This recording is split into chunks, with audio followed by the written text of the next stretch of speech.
¿Qué decía Nabucodonosor en Daniel 4?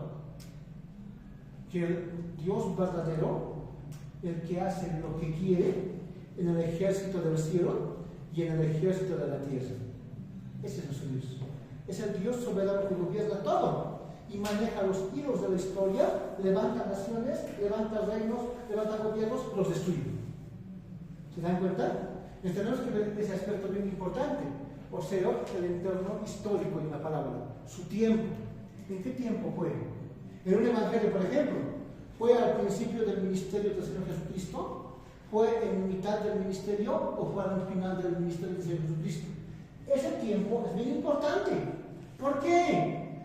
Porque cuando comienza el ministerio público del Señor Jesucristo, por lo menos hay una apertura relativa entre las personas. Pero a medida que va avanzando el tiempo, ¿verdad? ¿Cómo están? Buenas tardes, hermana, ¿cómo están? Bendiciones. Bienvenidas.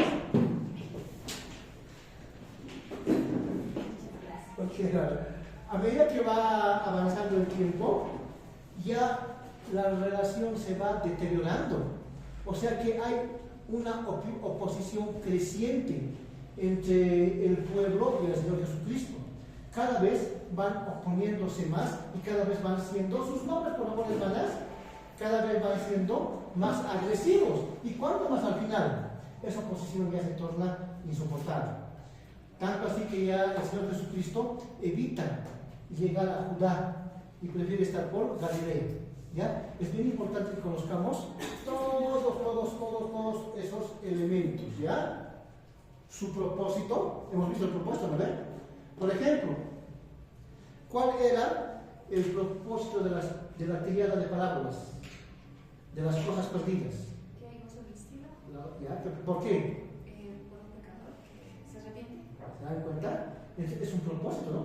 ¿Por qué? Porque había dirigentes religiosos que se molestaban y se amargaban y protestaban de una forma bastante política al ver al Señor Jesucristo como pecadores, publicanos y hombres y mujeres de mala vida, ¿no?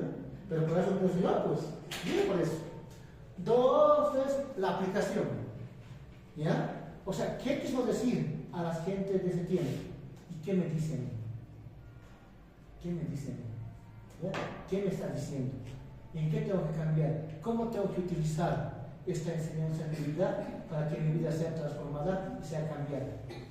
¿Perfecto? Así que estoy tranquilo porque tenemos tiempo. El significado de la parábola, también su significado, sus personajes. ¿Hay personajes claros? Debo conocer a cada uno de los personajes. ¿Ya? Es un publicano, es un saduceo, es un campesino. Ahora, si digamos es un campesino, no es un campesino según las normas de Bolivia. Debo ver un campesino en el primer siglo en el Medio Oriente, ¿no ve? En Judá, en Galilea, en Israel. ¿Se dan cuenta? O un pastor. Puede diferir bastante, ¿no ve? La forma de vida, la forma de realizar su función, etc. Hay muchas características que pueden variar. Los puntos de comparación, ¿ya? ¿Qué puntos de comparación le dan? Es bien importante y poco a poco vamos a ir viendo estos aspectos. ¿Cuál es la lección principal? Las lecciones secundarias. Nunca debo confundir lecciones secundarias con la lección principal. Una parábola tiene un punto principal con posibles subpuntos y varias comparaciones, ¿ya? Pero de nuevo, ¿qué es lo más importante? Es el punto principal. En todo. Cuando interpreto, ¿qué es lo más importante? La idea principal, el punto principal, la interpretación principal, ¿ya? Cuando predico, es la idea o proposición principal, ¿se dan cuenta? Y eso se extrae ¿de qué? De la Escritura. No es lo que yo piense, lo que está en la Escritura. La relación entre un símil y una parábola. ¿Cómo es que se parece un símil y una parábola? ¿Cómo son distintos? ¿Cuáles son sus puntos de relación? ¿Cuáles son sus puntos de semejanza? ¿Y cuáles son sus puntos de distinción? Es bien importante que lo sepa ver, ¿ya? Perfecto, veamos. Hemos visto que un símil compara una cosa con otra dentro de una oración. De nuevo, estas son figuras de comparación. Un símil, una metáfora, están comparando dos cosas aparentemente totalmente diferentes, ¿ya? Una la hace con palabras comparativas y otra las hace de forma explícita, de forma directa, ¿no ve? Perfecto. Y que las conecta con la palabra como o igual o semejante. O sea que el símil compara dos cosas diferentes con palabras de comparación. ¿Cuáles son las palabras de comparación?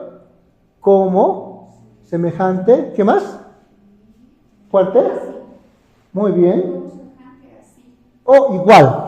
¿No ve? ¿Se dan cuenta? Cuando estén esas palabras de comparación entre dos cosas diferentes, es un símil. ¿Ya? Es un símil. ¿Perfecto? Del mismo modo, una parábola compara dos cosas, poniendo la palabra como o igual o semejante entre las dos. Ahora, atiéndanme, después van a ver eso. Eso no es importante, todavía no estamos trabajando. Atiéndanme, porque se van a perder. ¿Ya? Un símil es una figura de dicción que compara dos cosas, ¿lo ve? Utilizando palabras comparativas. Y es simple, es sencilla, no es larga. Una parábola igual compara y utiliza igual palabras de comparación, como, igual, etc. Pero es más larga, más compleja. ¿Ya? ¿Perfecto? De mismo modo, una parábola compara dos cosas, poniendo la palabra como igual o semejante entre las dos. Hay dos diferencias principales entre un símil y una parábola: extensión y puntos de comparación. El símil tiene menor extensión, la parábola tiene mayor extensión. El símil tiene menores puntos de comparación, la parábola tiene mayores puntos de comparación. Pregunta del examen. ¿Se dan cuenta que el examen no va a ser fácil, ¿no? ¿Cuál es la diferencia entre un símil y una parábola? Ambas son figuras de comparación. Utilizan palabras de comparación. Pero, ¿cuál es la diferencia? La extensión. El símil tiene una extensión corta, la parábola tiene una extensión larga. Después, puntos de comparación.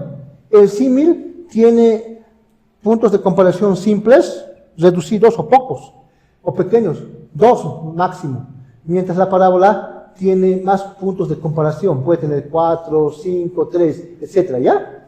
¿Perfecto? Un símil es corto y compara dos cosas sobre un punto. Una parábola es más larga, ¿ya?, que un símil. Por lo general es una historia corta y puede comparar dos cosas de varias maneras. Por lo tanto, muchos maestros dicen que una parábola es un símil prolongado o extenso o ampliado. ¿Perfecto? ¿Cuál es la diferencia entre un símil y una parábola? Su extensión y sus puntos de comparación o de referencia. El símil es corto, la parábola es larga o extendida. El símil tiene pocos puntos de comparación, la parábola tiene varios puntos de comparación. ¿Ya? Y puede hacer comparaciones de diferente forma. Perfecto. ¿Está claro, no ve? De nuevo, ahí tenemos un ángulo agudo. ¿Ya? Justo en el ángulo es un símil. ¿Por qué? Porque es más corto. Su extensión es menos y tiene pocos puntos de comparación, máximo 2. Una parábola está ya al final de los rayos, ¿no ve? Y su extensión es más amplia y tiene más puntos de comparación. ¿Perfecto? Eso, todas las cosas van a hacer en sus tareas, así que atiendan. Lo de las tareas es lo que ahora estoy explicando, son las tareas. Ya hemos llevado, pero estoy ampliando, ¿no ve? Perfecto. Comparaciones que usan la palabra semejante, igual, como, símil. Y sus pies semejante al bronce bruñido. Apocalipsis 1:15. ¿De quién está hablando? ¿Cuál es el personaje principal de Apocalipsis? Jesucristo. No lo diga con el signo de interrogación, dígalo de forma segura. Jesucristo. ¿Cuál es el tema de Apocalipsis?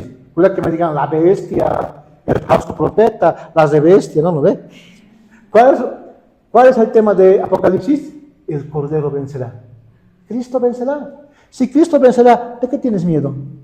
¿Qué importan los sellos, las placas, las trompetas, si sé que mi Señor va a vencer? No importa, ¿sí o no? El anticristo, el bestia, el rebestia, el recontrabestia. No importa, ¿no? Lo que importa es que Cristo va a vencer. ¿Sí o no? Y es el tema de Apocalipsis. A una iglesia perseguida que estaba sufriendo aún la muerte y el martirio, ¿qué les dice? No importa. Cuando venga Cristo, el Cordero vencerá. Y no hay nadie que pueda evitar él. Ahora, ¿es un símil o es algo literal? O cuando veamos a Cristo va a tener sus pies como bronce bruñido. ¿Qué es bruñido? Pulir, brilloso, ¿no ve? No, es un símbolo. ¿Qué significa el bronce? Juicio. ¿Se acuerdan? Dios mandó a Moisés que construyera una serpiente de bronce y la llevase un asta, porque los judíos se habían rebelado y Dios los había castigado con serpientes ardientes. Mordían a los israelitas y los israelitas morían con moscas, ¿sí o no? Moisés ora e intercede y el Señor ¿qué le dice? Construye una serpiente, ¿no? De bronce y levántala un asta. Y cada vez que un judío, un israelita sea mordido, que vea la serpiente y por fe en el mandato de Dios se salve. ¿Sí o no? Ahora, ¿qué significa esa serpiente? La serpiente simboliza pecado. ¿Quién tentó a la mujer? Satanás, la serpiente, ¿no ve? Significa pecado. ¿El asta qué significa? La cruz. El bronce, juicio. Dios juzgará el pecado del hombre en la cruz. ¿Qué dijo Jesús a Nicodemo? Así como la serpiente fue levantada en el desierto, es necesario que el Hijo del Hombre sea levantado, para que todo aquel que en él crea no se pierda, mas tenga vida eterna. ¿A qué apuntaba esta serpiente? ¿Un tipo, no ve? A Cristo. Así Cristo fue levantado y fue hecho maldición a llevar nuestro pecado. Y cuando Dios lo hizo maldición, Dios derramó todo su juicio sobre Jesucristo, ¿no ve? Murió por nuestro pecado, pagando la deuda y resucitó. Ahora, cuando miramos a la cruz, a Cristo, ¿qué tenemos? Somos salvos del pecado. ¿Sí o no? ¿Sí o no? Perfecto. Acá que dice, y sus pies semejante al bronce bruñido. Semejante está comparando pies con bronce bruñido. Ahora, ¿qué implica? En la segunda, no es que de nuevo Jesús va a tener pies como de bronce. No. Jesús en la segunda venida vendrá como juez y pisará, derrotará a sus enemigos. Es un simbolismo. ¿Ya? ¿Me están entendiendo, no ve? ¿Capisco o no capisco? ¿Cómo es? ¿Está bien, no ve? Muy bien. Está comparando, ¿ya? Ahora una parábola. De nuevo. Un símil es corto, una parábola es larga, ¿no ve? Entonces, dice, el reino de los cielos será semejante. De nuevo, ¿no ve? El término de corazón, semejante. ¿Ya? Está comparando ¿qué? El reino de los cielos semejante a ¿qué? A 10 vírgenes. Pero ¿qué tiene que ver las 10 vírgenes con el reino de los cielos? Está comparando dos cosas totalmente diferentes, ¿no ve? ¿Esas 10 vírgenes qué son? ¿Para qué? ¿Para qué? No, me está interpretando. ¿Se dan cuenta? Leemos la Biblia y no entendemos. ¿Por qué leemos y no entendemos y no nos paramos a entender? Les voy a hacer una sugerencia. Creo que ya la hice, no sé. Ahórrense. Es cara. 200 o 300 bolivianos debe estar. Depende. Ahórrense y cómprense una Biblia de estudio. Puede ser la MacArthur, puede ser la Herencia Reformada, o de la Reforma, o la Swindoll. Cualquiera de esas, o mejor si son las 4. Se van a quedar sin aguinaldo, sin Navidad y sin Reyes. Ya. Ya después, es que una Biblia de estudio les da introducciones. Yo les voy a mandar al grupo las imágenes, ¿ya? ¿Ya? ¿Cuál es? ¿Diario vivir? Sí. ¿Está bien? Buena Biblia es. Buena Biblia es. Bien. Utilícelo. Alguien puede utilizarlo. Utilícelo. Pero, si puede, compres una más. La MacArthur, la Herencia Reformada, de la Reforma o la Swindoll. Yo les voy a mandar las imágenes al grupo, ¿ya? Ahí les da su estudio. ¿Ah? Los que nos han mandado, ¿Ah, sí? pero igual cuesta más 150. ¿Dónde cuesta 150? Ah, ¿eso lo imprimido? No, los que nos has Ah, bien, 100 puntos. Pero eso, No todos, porque es una libra de 400, 600.000 páginas, es más caro que comprar libros. sí, pero no, si me compro una impresora. Me compro una impresora, la impresora me cuesta 1,000 bolivianos. Original. Y me puedo imprimir 6, 7 libros y me recargo tinta y me sigo imprimiendo. Y más o menos me va a costar 1,000 bolivianos unos 15 libros impresos. ¿No ve? Bien, pero, bien, muy bien. Bienísimo. Ahora, entonces, a ver, vean en Mateo 25:1 en su Biblia de estudio. Entonces, el reino de los cielos será semejante a 10 vírgenes que tomando sus lámparas salieron a recibir al esposo. Atiéndanme ahorita, escúchenme. Escúchenme pues. El matrimonio judío y el matrimonio que nosotros tenemos a un cristiano era totalmente diferente. Al hablar de una boda judía, yo no puedo entender cómo entiende una boda boliviana o paseña. ¿Hay diferencia o no? En las matrimonios de las islas de La Paz. ¿Hay diferencia? ¿Cuánto más en Israel y nosotros? Es diferente. Usualmente, atiéndanme, cuando se establecía el contrato o la conversación para que dos jóvenes se casasen, lo hacían los padres, nunca lo hacían los hijos, los padres lo hacían, y eran amigos, eran conocidos, lo hacían tal vez antes que nazcan los hijos, o cuando los hijos eran pequeños, ¿ya?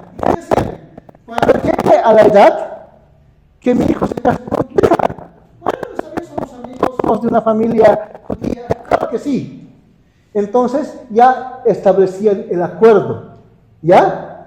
Cuando llegaba el tiempo, iba el novio a la casa de la novia, y tal vez era la primera vez que la veía, ¿ya? La primera vez, nunca, ni siquiera la conocía. Entonces, ¿qué era el acuerdo? Dentro de un año volveré y estableceremos la fiesta, las nupcias.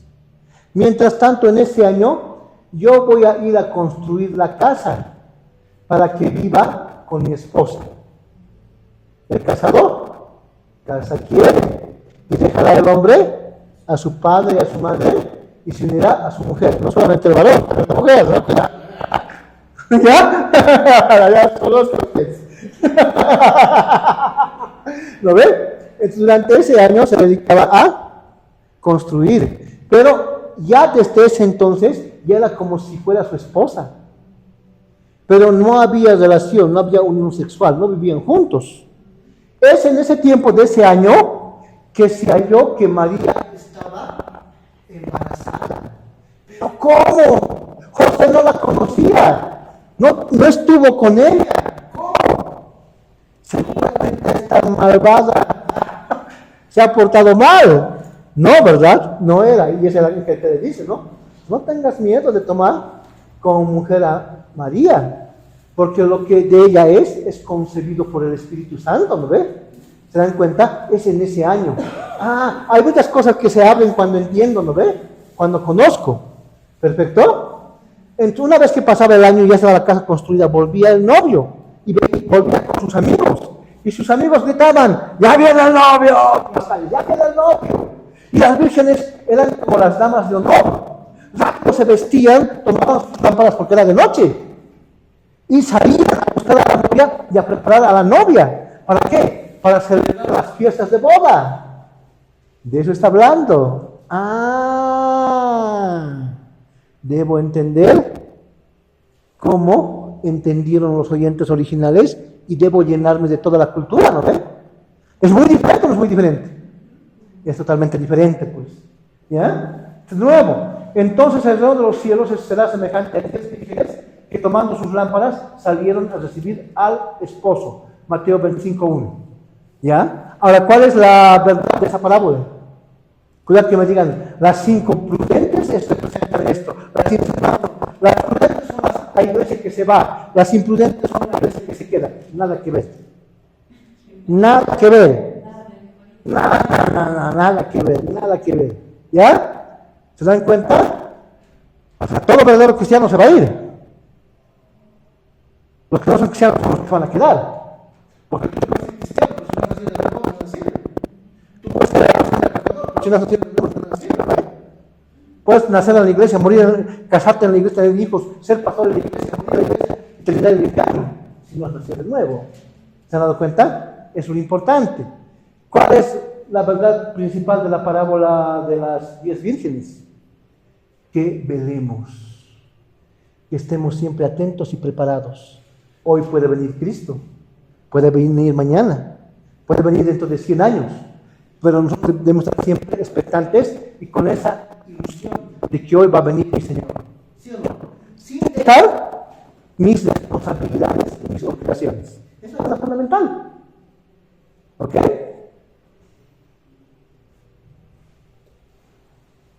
A medida que estamos viendo, a esto por ejemplo me van a llenar. ¿Ya? Eso por ejemplo me van a llenar. Están en sus hojitas. Mateo 7:24. ¿Ya? Hacedores de la palabra. ¿Cuál es la comparación? A ver, léanmelo, Mateo 7:24.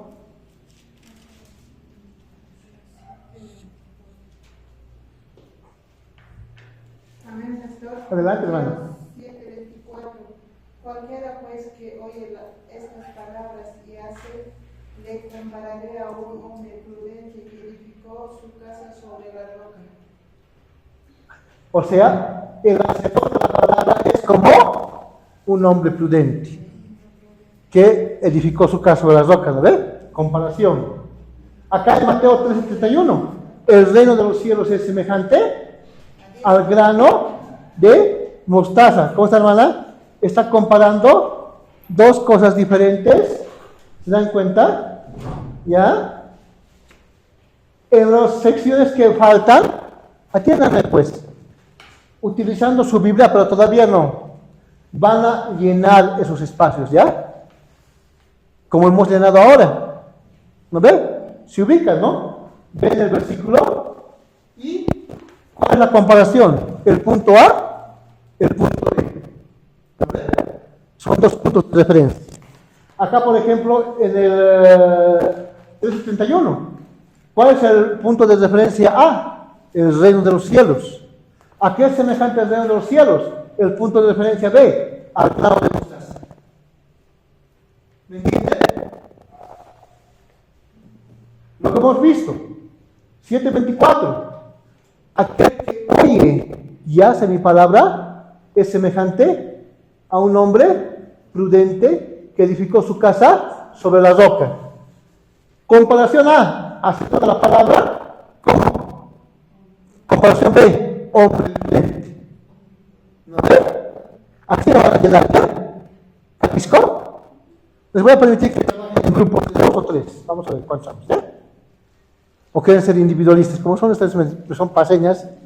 Los paseñas son bien individualistas, ¿no ve? Yo nomás, solito nací, solito me voy a morir. ¿Ya? Eso es ¿no ve? A ver, vean.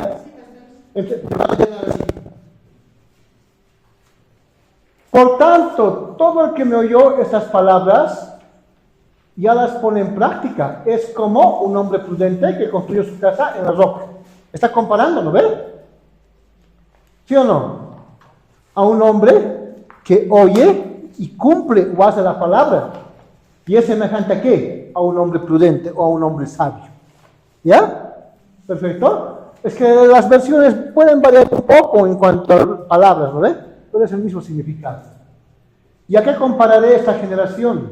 Es semejante a los muchachos que se sientan en las plazas y dan voces a sus compañeros. O sea, esta generación aquí es semejante. Mateo 11:16, ya lo dice.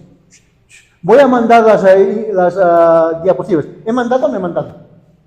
¿He mandado? He mandado. ¿No ha visto el grupo? Si veo la diapositiva, voy a cobrar multa. ¿Cómo es? ¿No ve? Muy bien. Otra parábola les refirió diciendo: el reino de los cielos es semejante ¿a qué? Al grano de mostaza. ¿Se dan cuenta? Todo eso vamos a interpretar, pero ahora simplemente estamos viendo las comparaciones. Estamos viendo los puntos. Primer punto, ¿qué es? El reino de los cielos. ¿Cómo está comparando? ¿Es semejante a qué?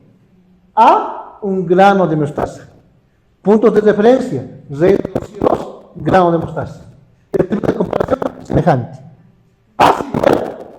¿Sí o no? Mateo 13:44. Además, el reino de los cielos, de nuevo, punto de referencia A, reino de los cielos. Comparación, semejante a qué? A un tesoro escondido. Punto de comparación B. ¿Qué hemos visto? A ver. Las alegorías, las parábolas, son comparaciones entre dos cosas diferentes. Y tienen dos puntos de referencia si son alegorías, si son símiles, y más de dos puntos de comparación si son parábolas. ¿Ya? Aquí estamos viendo dos puntos de referencia. Reino de los cielos, tesoro escondido. Reino de los cielos, grano de mostaza. ¿A ver? Esta generación, a los muchachos. Un hombre que oye y hace las palabras que Cristo enseña, a un hombre prudente que construye su casa sobre roca. Comparación. ¿Sí o no? Si quieres sacarle más foto, pero voy a enviar. Con toda confianza, no me hago lío. No soy envidioso. ¿Ya? De la definición de la palabra parábola, de la manera en que la usamos en este capítulo. No se confunda con la palabra parábola, que se usa de dos maneras, breve o amplia. En el sentido breve, una parábola quiere decir una historia corta, sencilla, con un significado espiritual. En un sentido amplio, una parábola es cualquier clase de comparación. En pocos lugares en la Biblia, como Marcos 7:17, se usa la palabra parábola en un sentido amplio.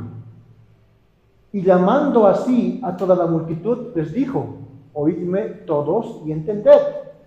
Nada hay fuera del hombre que entre en él y que le puede contaminar.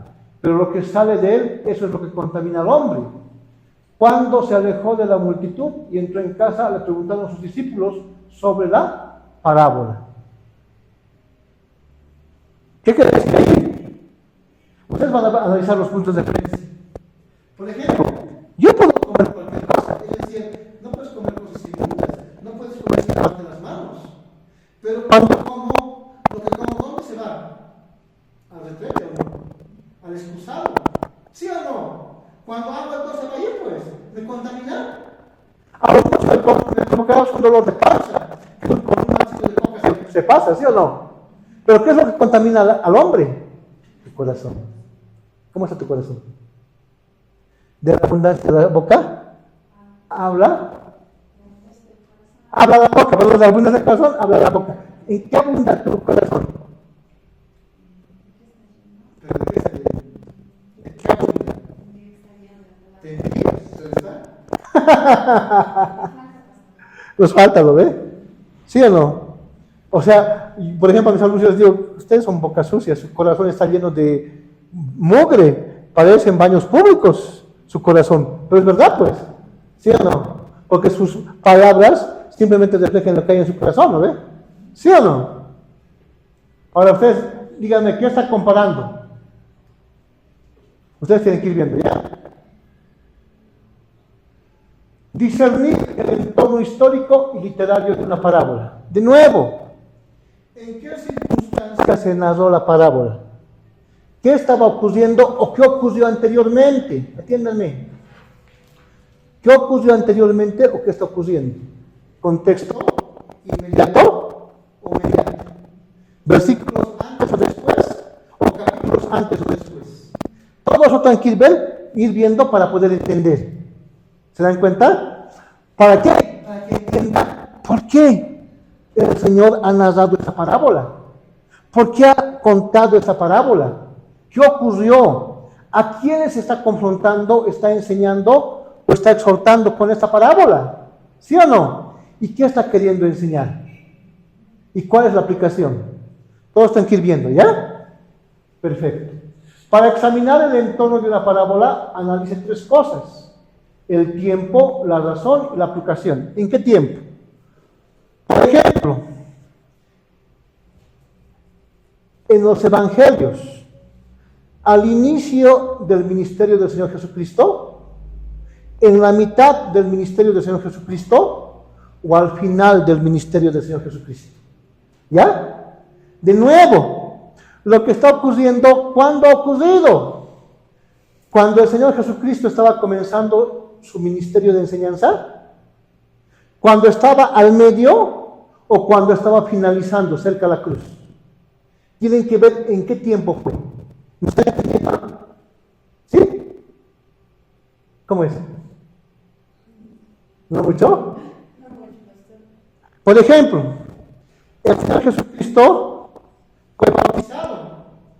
Ahí fue ungido y ahí comenzó su ministerio. Ahora, allí es el inicio. Ahí no hay tanta oposición. Pero ya en el segundo año del ministerio, porque más o menos su ministerio fue de 3 años, ¿no ve? La oposición fue creciendo. O sea, el segundo año podemos considerar su ministerio en su parte media, ¿ya? Y al tercer año, cerca a su muerte, ya es el final de su ministerio, ¿ya? Usted tiene su Biblia de estudio, la Biblia de estudio clarita le va a decir todo eso. Al principio de su ministerio, al medio de su ministerio o al final de su ministerio. Tengo que ver en qué periodo ha relatado la parábola. No se olviden, al principio no había oposición. Al medio ya hay oposición y va creciendo. Al final la oposición es bastante amplia. Tan amplia es la oposición que aún acusan al Señor Jesucristo de que las obras de milagro como la liberación lo está haciendo en el poder de Belcebú.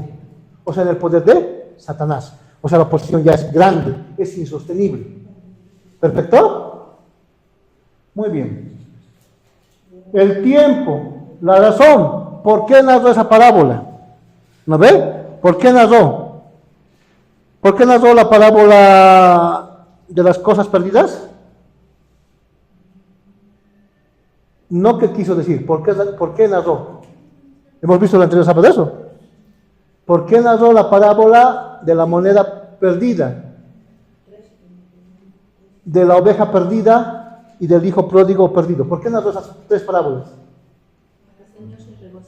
No. ¿Por qué? No la verdad espiritual. El por qué. Porque habían hombres como los fariseos que se escandalizaban de que Jesús andaba con publicanos y pecadores, porque se creían justos, ¿no ve? ¿No hemos visto eso al principio de la parábola? Y se creían buenos, y decían, ¿por qué anda con estos malvados? No había amor, no había gracia, ¿no ve? ¿Sí o no? ¿Perfecto? Y la aplicación, ¿qué quiso enseñar en ese tiempo? Contextualización. ¿Qué me quiere enseñar a mí? ¿Qué me quiere enseñar? ¿Qué enseñó? ¿Qué me enseña? ¿Ya? La aplicación es lo último. ¿Qué me está diciendo a mí? ¿Qué me está enseñando a mí? Si la palabra no te enseña nada, la palabra no está llegando a tu corazón. La palabra tiene que enseñarte para que se manifieste que está llegando a tu corazón. ¿Ya? No somos oidores olvidadizos, ¿no ve? Sino hacedores de la verdad. El tiempo de una parábola. Jesús relató todas las parábolas que hay en el Nuevo Testamento. Al tratar de interpretarlas, podemos agruparlas en 3 periodos de tiempo. ¿Ya? Periodo, parábola, escritura, tema de la parábola, tema del periodo. ¿Ya? Segundo año del ministerio de Cristo. ¿Cuáles son esas parábolas? Del sembrador, el trigo y la cizaña, la semilla de mostaza. Ahí están los pasajes bíblicos, Mateo 13, 1 al 9, Mateo 13, 24 al 30, Mateo 13, 31 al 32. El tema de la parábola, el sembrador, entrar en el reino, el trigo y la cizaña, el juicio del rey, la semilla de mostaza, el crecimiento del reino, habría que ver. Después que los líderes los rechazaron, o sea, después de Mateo 12, ¿ya? ¿Cuáles son? La levadura, el tesoro escondido, la perla de gran precio, la red, ahí están los pasajes. La levadura, crecimiento del reino, el tesoro escondido, valor del reino, la perla, valor del reino, la red, el juicio del rey. Tema del periodo, entender la naturaleza del reino. O sea, son las parábolas del reino. Mateo 13 se conoce como ¿qué? Las parábolas del reino. ¿Por qué? Porque te enseña cómo es el reino de Dios y cómo entrar al reino de Dios. ¿Perfecto? Periodo B. Los últimos días del ministerio de Jesús en la tierra. O sea, el último tiempo. ¿Ya? ¿Cómo está, hermano? Buenas noches. Perdón, buenas tardes y buenas noches. Lo siento. ¿Ya? Entonces, de nuevo, segundo año o el último tiempo. Ya a postrimerías de su muerte. ¿Perfecto? Los últimos días del ministerio de Jesús en la tierra. ¿Cuáles son las parábolas? El buen samaritano, ahí están los pasajes. ¿Cuál es su tema? La salvación. Los 3 panes, oración. El rico necio, salvación. Siervos diligentes, el regreso de Cristo. Siervo malvado, el regreso de Cristo. La higuera, frutos. La puerta angosta, salvación. La cena, salvación. La oveja perdida, salvación. La moneda perdida, salvación. El hijo pródigo, salvación. El mayordomo infiel, compromiso. El rico y Lázaro, salvación. La viuda y el juez injusto, oración. El fariseo y el publicano, salvación.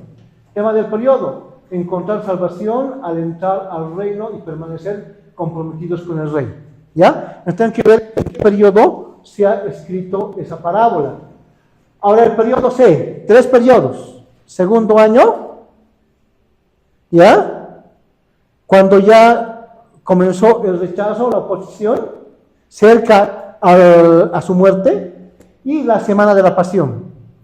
Por ejemplo, puede ser la semana de la pasión, pero qué periodo tan corto, ¿no? El Evangelio según San Juan, 70% del Evangelio habla de la semana de la pasión. 70% del Evangelio según San Juan habla de la última semana. ¿Se dan cuenta? ¿Cuántos capítulos? ¿Y hablando de qué? De la última semana. ¿Perfecto? Muy bien. Parábola, las 10 minas. Tema, el regreso de Cristo. Los obreros de la viña, el regreso de Cristo. Los 2 hijos, rechazo del rey. Labradores malvados, rechazo del rey. La fiesta de bodas, rechazo del rey. 2 clases de siervo, el regreso de Cristo. Las 10 vírgenes, el regreso de Cristo. Los talentos, el regreso de Cristo. Las ovejas y las cabras, el regreso de Cristo. Tema del periodo, hacer la voluntad de Dios a la luz de su regreso. Cuando ya estaba en la última semana, las parábolas, ¿a qué fueron? A confrontar al pueblo, a exhortarlos por su condición espiritual, porque estaban rechazando a Cristo, y a advertirles de su regreso. La primera venida fue en misericordia, fue en humillación y fue a morir. La segunda será para juzgar. Y aquellos dirigentes religiosos y el pueblo de Israel que rechazó a Cristo, ¿qué iban a hacer? No tenían salvación, iban a ser juzgados y castigados. ¿Ya? Por eso ese aspecto es de confrontación. O perdimos refrigerio. ¿Dónde está?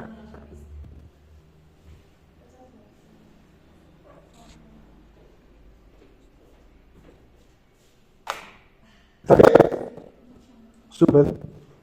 Si no, van a estar ahí y van a decir que soy el maestro pildorista. ¿Lo ves? Periodo A. El entorno histórico en este grupo de parábolas fue en los comienzos del ministerio de Jesús. Estas parábolas explican la naturaleza del reino. Está abierto para todos, pero pocos aceptan la invitación. y perseveran. Comienza pequeño, pero crece hasta llegar a ser grande. Algunos disciernen su valor. Muchos serán rechazados de él cuando él regrese. El periodo A es al comienzo del ministerio. Las parábolas, ¿a qué se refieren? A la invitación al reino. ¿Y cómo es el reino? ¿Se dan cuenta? De eso habla la primera sección. De nuevo, el ministerio del Señor Jesucristo se divide en 3 secciones. Sección A, sección B, sección C. Esas secciones te van a decir más o menos de qué tratan cada parábola. La sección A es el comienzo del ministerio de Jesús y la invitación a las personas a formar parte del reino y a mostrarles cómo es el reino de Dios. ¿Perfecto? Periodo B. El entorno histórico de este grupo de parábolas fue en los últimos meses del ministerio de Cristo, mientras caminaba de Galilea al Calvario. Él contó muchas parábolas, instando a todos a ser salvos y a perseverar como siervos fieles mientras esperan el regreso del Rey. O sea, este periodo B, ¿de qué trata? Ya del último periodo de su ministerio, pero todavía sigue en Galilea. Es camino de Galilea a Jerusalén. ¿Ya? Y en este periodo el Señor Jesucristo contó varias parábolas. ¿Y cuál es la enseñanza de estas parábolas?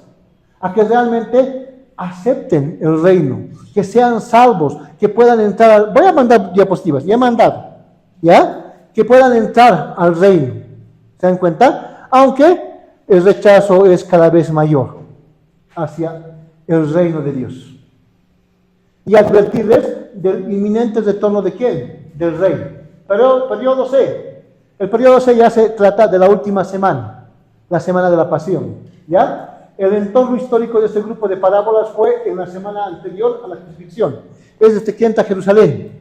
¿Ya? Desde el domingo de Ramos, la entrada a Jerusalén hasta la pasión. O la última cena en la aposento alto. Al interpretar estas parábolas, recuerde que el rey está próximo a ser crucificado y ascender al cielo. Antes de partir, enfatizó que regresaría a recompensar y a juzgar a todos. En esencia, estas parábolas, creo que voy a realizar mi ministerio de liberación y voy a liberar espíritu de sueño ahí, de canto. ¿Ya? O si no, de un bibliazo les va a despertar. Hermana, si un momentito sale a tomar aire, por favor, así. Si no, que ya está contagiada la hermana.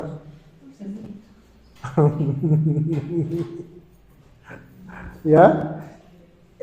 En este periodo, Jesucristo confronta no solamente a los líderes, sino al pueblo con su inminente retorno en juicio. Y en este ellos han rechazado no solamente al reino, han rechazado al rey. ¿Sí o no? ¿Lo han rechazado? ¿Cómo comienza Juan 1, 12? 1, 11, 12, léamelo. No se olvide, el Evangelio de Juan sobre todo relata la última semana. 11, 12. Quien tenga, léamelo. 1, 11, 12. A los que vino y los judíos no les recibieron. 12. Mas a todos los que les recibieron, a los que creen en su nombre, les dio potestad de ser hechos hijos de Dios. Muy bien, ¿quiénes son los suyos? Las ovejas perdidas de Israel. ¿Quién vino? Jesús el Rey. ¿Qué hicieron los israelitas? Rechazaron al Rey. ¿Sí o no? Es la Biblia que decía. Es la Biblia de estudio MacArthur. ¿Se dan cuenta? Tiene grandes pasajes de estudio. Todo esto es estudio. Acá está la parte de la escritura y lo demás es estudio. De pasajes difíciles. Tiene introducciones a cada libro. ¿Ya? ¿Perfecto? Eso les va a ayudar. Esto les conviene. ¿Por qué? Porque se compran esto, muchas hermano, y van a evitar comprarse una introducción al Nuevo Testamento, al Antiguo Testamento, diccionarios, comentarios, auxiliares, varios libros. Y se compran solamente una Biblia de estudio, o dos, ¿no ve? Porque ahí les va a dar la información necesaria. Y pastor, sobre el Rivier nos aconsejado. Yo le aconsejaría más Herencia Reformada o la Biblia de Estudio Jack Swindoll. Jack Swindoll, sí, o Swindoll. Sí. Sí. Esta es mejor que la GD y son similares. Lo único que podría ser de GD son sus bosquejos. Sus bosquejos, y eso, sus bosquejos al inicio.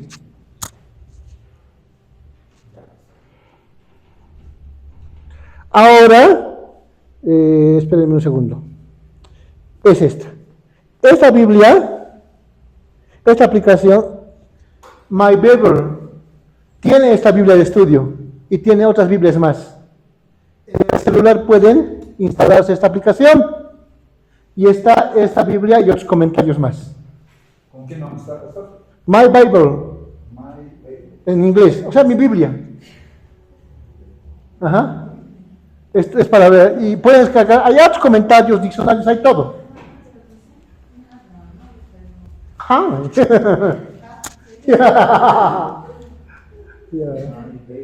Sí. Les voy a mandar el link algo al grupo, ¿ya? Pero recuérdenme, soy olvidadizo. 2. Ya hemos visto el tiempo. Periodo A, B, C. A, al inicio de su ministerio, ofreciendo el reino, ¿no ve? Invitando a participar del reino. Periodo B, casi al final, de Galilea a Jerusalén, ¿ya? Y hay rechazo del reino, pero aún sigue esa invitación. El periodo C, la última semana, y hay confrontación. Y el mismo Señor también confronta y cuestiona a los dirigentes religiosos y al pueblo por su rechazo del reino. Entonces tienen que ver esos periodos para poder interpretar de forma correcta, ¿ya?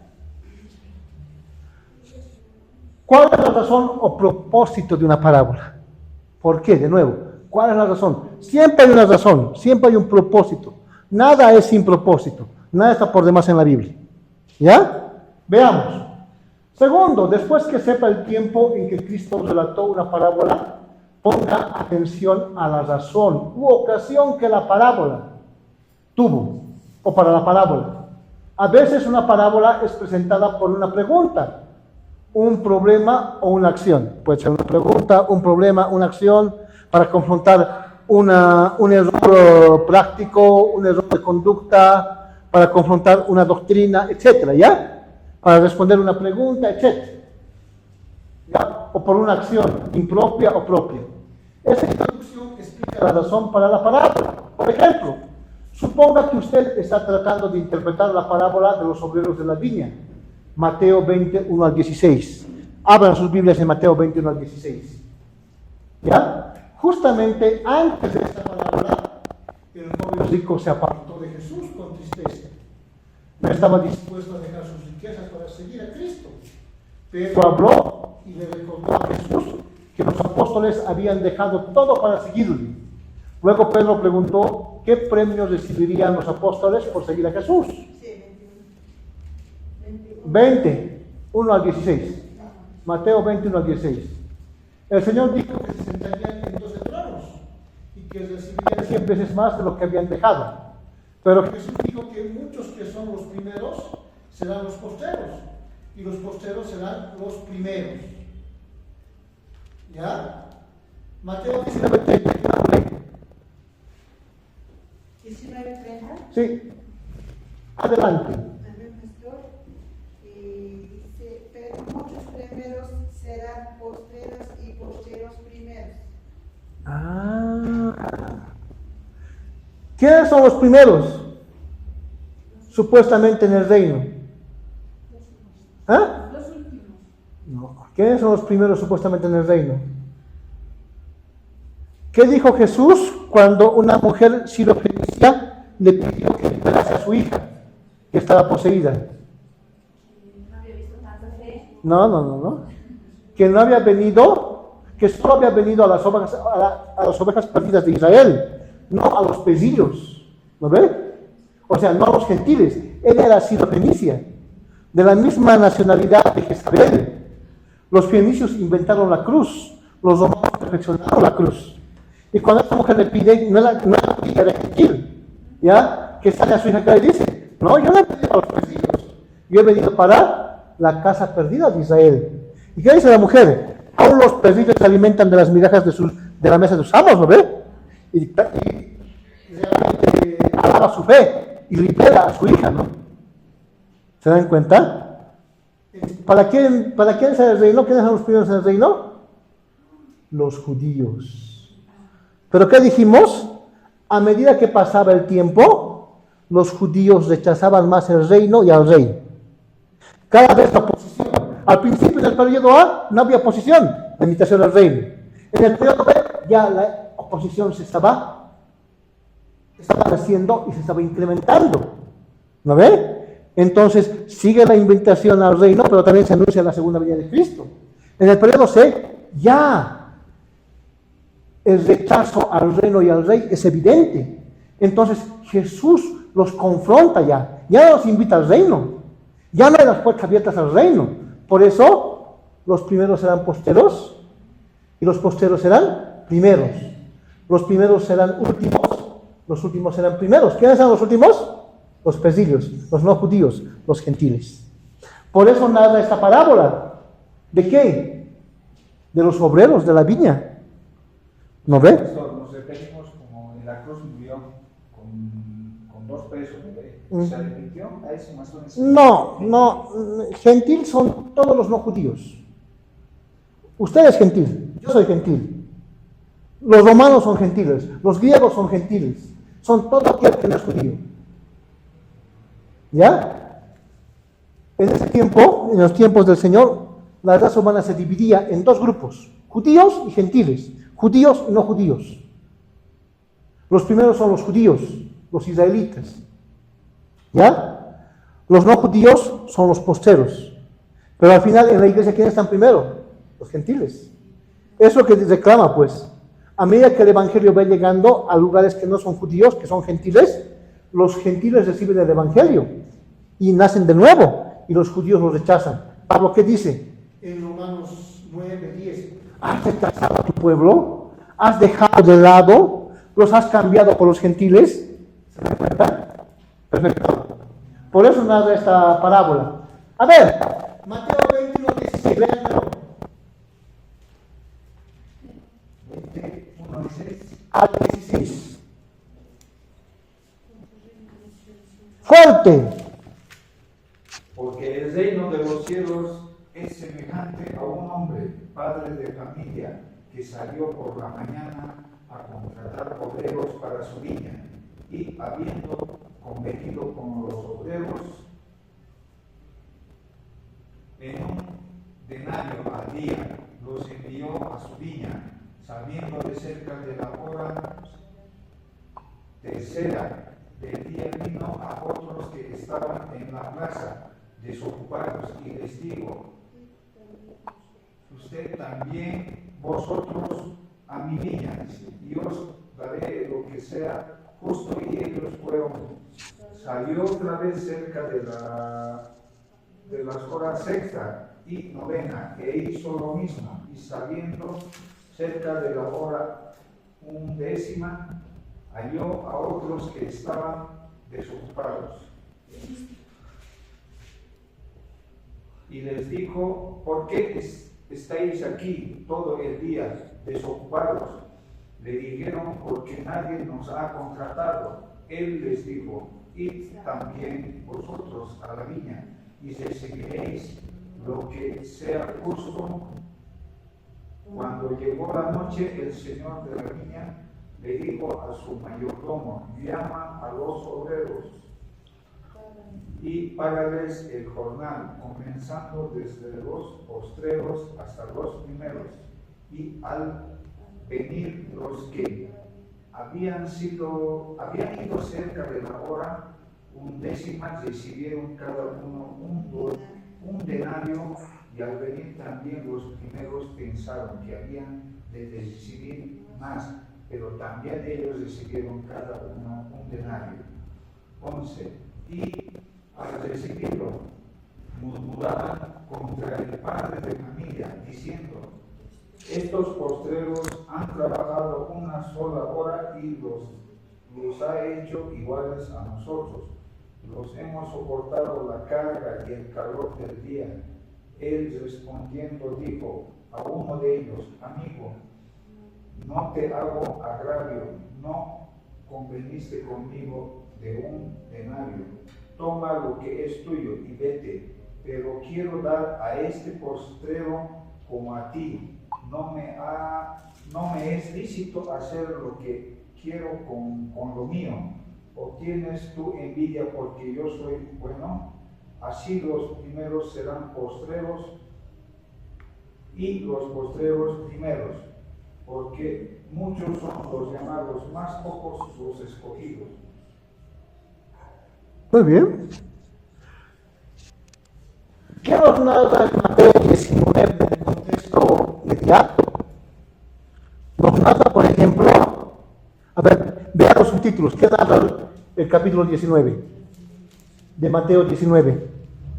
Jesús enseña sobre el divorcio, luego Jesús bendice a los niños, luego el joven rico. Ah, el joven rico. El joven rico, ¿de qué nacionalidad era? Igual judío. Era judío. Este joven rico fue a Jesús y le hizo una pregunta: ¿qué bien o qué haré para heredar el reino de los cielos? Haré, se ha dicho, ¿qué puedo hacer? Accionar, obra humana. Y el Señor Jesús le sigue la corriente. Tienes Moisés y la ley, le dice, ¿no? Todo eso he cumplido desde mi juventud, le dice. Ah, fácil, con las cosas he cumplido. Desde el primero al 10. No ha habido un mandamiento que no haya cumplido. Todo lo he cumplido. El Señor Jesucristo lo mira, ¿no? Se ríe.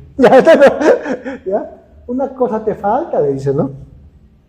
Anda, toma todo lo que tienes, ve, véndelo y dalo a los pobres. O sea, de joven rico, conviértete en joven pobre. Tenemos hasta 6 costes. 6. ¿Ya? ¿Y qué hizo el joven rico? Agarró y vendió todo, ¿no ve? Dice que se fue triste, como un rabo entre las piernas, con el hocico partido. ¿No ve? ¿Por qué? Porque tenía muchos bienes. Tenía amor al dinero. Amaba el dinero y endiosaba el dinero. El que supuestamente había cumplido los 10 mandamientos, ni siquiera el primero, segundo, tercero había cumplido, los había violado. Él tenía otro Dios y no era el Dios de Israel, era el Dios dinero. ¿Se dan cuenta? O sea, el Señor Jesucristo lo deshace, le muestra su idolatría, le muestra su maldad, le muestra a quién está matando y le muestra que realmente él no tiene parte en el reino de Dios. ¿Por qué? Porque prefiere el dinero, prefiere los bienes materiales a la vida eterna, a los tesoros espirituales.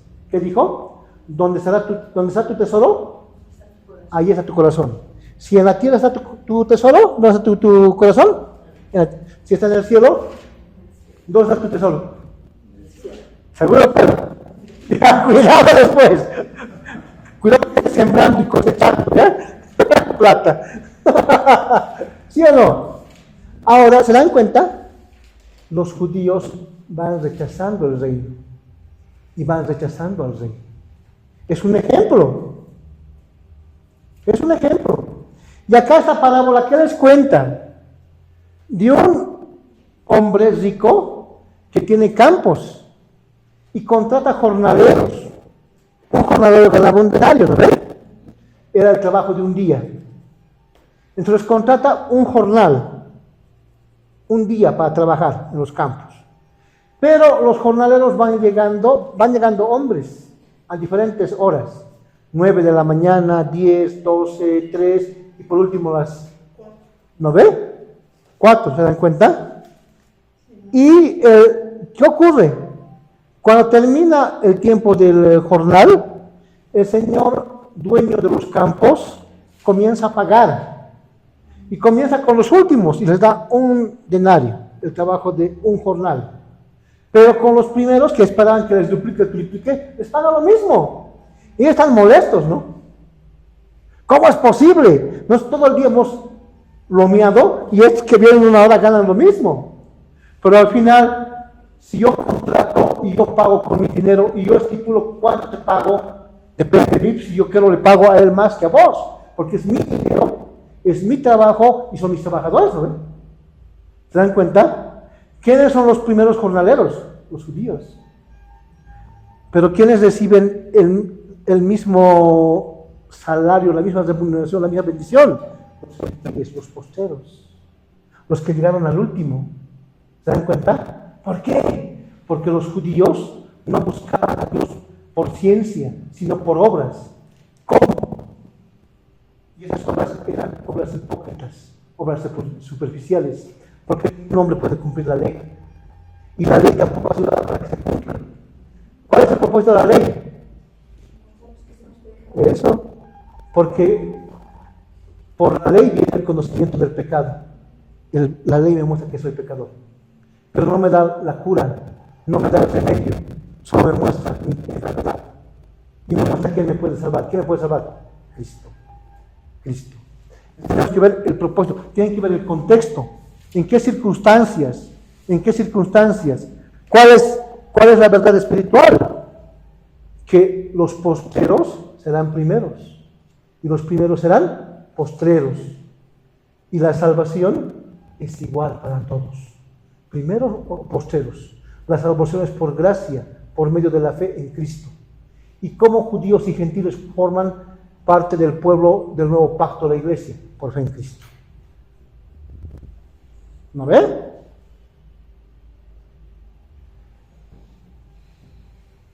La aplicación de una parábola.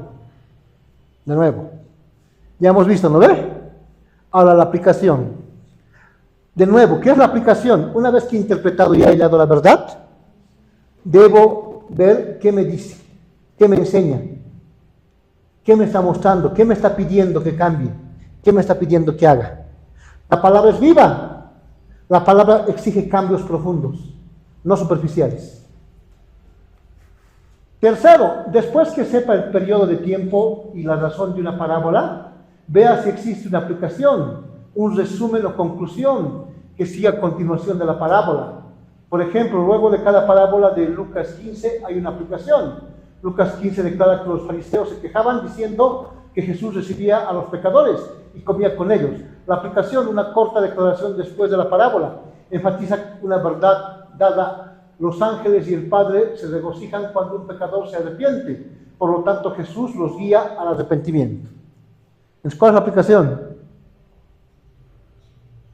¿Cuál es la aplicación? Yo debo dejar mis prejuicios raciales, sociales, religiosos. La salvación es para todos. ¿Ya? Ese es el contexto. Cuidado, ¿qué decía Pablo? Yo me he hecho judío a los judíos. Me he hecho griego a los griegos, me he hecho libre a los libres, me he hecho esclavo a los esclavos.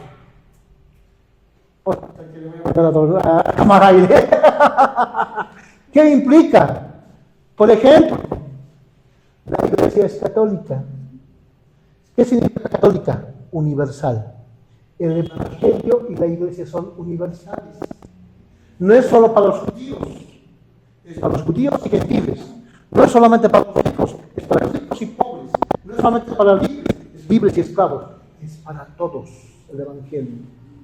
Y la aceptación en la iglesia. ¿Se dan cuenta? Entonces nosotros debemos dejar esos prejuicios y llevar el evangelio a todos. Hace años, cuando estaba en una iglesia de la zona sur, en Alto Braques, tuvimos un día de evangelismo. Y evangelizábamos, pues. Yo evangelizaba a todos. Pero vi que muchos miembros de mi iglesia, y me molestó de sobremanera, yo bastante joven todavía, que estos hermanitos, entre comillas, evangelizaban, como ellos decían, a gente bonita. O sea, ladroncitos, jaironcitos, riquillos, ¿no ve? Pero otras personas no los evangelizaban. Hipócritas. El evangelio es para todos. El evangelio es para los ricos, para los pobres, ateños, paseños, cambas, collas, para todos.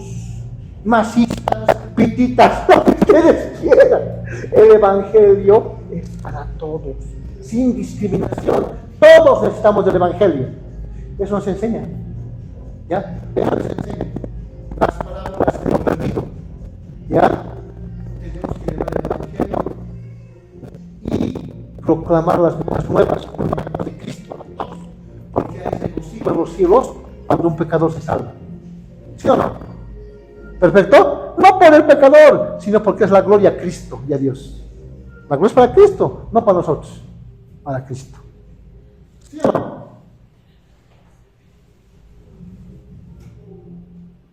La aplicación, ya hemos visto eso. Sigamos. Tiempo, periodo 2. En el camino de Galilea al Calvario. Razón.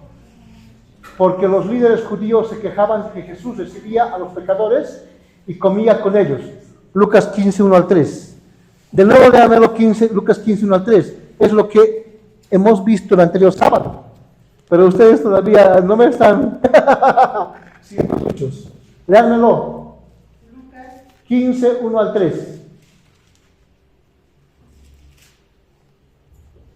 Amén. Lucas 15, 1. Se acercan a Jesús todos los publicanos y pecadores para oírle. Y los fariseos y los escribas murmuraban diciendo, a los pecadores recibe y con ellos come. Entonces él les refirió esta parábola diciendo. Muy bien. Ahí está el propósito, la ocasión. ¿Por qué Jesús relató esa palabra? ¿Por qué fue? ¿Por qué fue? Porque había un grupo de hombres que no se regocijaban por otros hombres menos afortunados que ellos, que recibían el Evangelio y recibían el amor de Cristo. ¿Sí o no? Ellos se molestaban. ¿Nosotros lo hacemos así? ¿Llevamos el Evangelio? ¿Hemos compartido el Evangelio? Si hemos compartido el Evangelio, ¿nuestra vida es un testimonio del Evangelio? ¿O una cosa decimos con el Evangelio y otra cosa con nuestras vidas? Y la gente que nos rodea no quiere saber nada del Evangelio por nosotros. ¿Los familiares han recibido el Evangelio? ¿Ven el Evangelio cada día en nuestras vidas con vidas cambiadas y transformadas? ¿O somos como los fariseos, que decimos solo a ellos, no a ellos? El Evangelio es para todos los hermanos. Y si la iglesia no lleva el Evangelio, la iglesia no sirve para nada. La iglesia tiene que ser la luz y la sal, llevando el Evangelio a un mundo en tinieblas, a un mundo caído, a un mundo en plena y total oscuridad. Ahí me dice el propósito: mostrar que el Evangelio es para los pecadores. Malas nuevas, todos somos pecadores. Por todos y están alejados de Dios, todos. No hay uno. Por cuanto ya hemos acusado a judíos y a gentiles que todos están bajo pecado. Todos somos pecadores. Y todos necesitamos del Evangelio.